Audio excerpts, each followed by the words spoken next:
रावलपिंडी की मुकामी अदालत ने एंटी करप्शन के मुकदमे में फवाद चौधरी की मजीद जिस्मानी रिमांड की इस्तदा मुस्तरद कर दी। बात करते हैं डॉन न्यूज के नुमाइंदे ताहिर नसीर हमारे साथ मौजूद हैं। ताहिर नसीर, बताएगा मजीद क्या पेशरफ सामने आई है?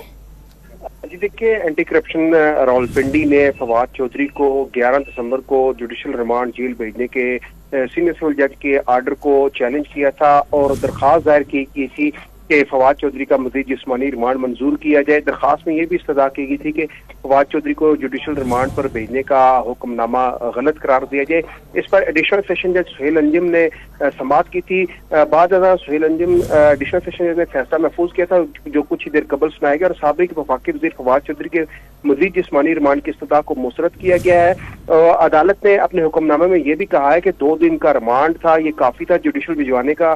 सीनियर सिविल जज का हुक्मनामा दुरुस्त करार दिया जाता है और एंटी करप्शन की जो इस्तदा थी उसको मुस्तरद करके फवाद चौधरी को जुडिशल रिमांड पर जेल ही रहने का हुक्म दे दिया है। बहुत शुक्रिया तफसीलात देने के लिए ताहिर नसीर आपका।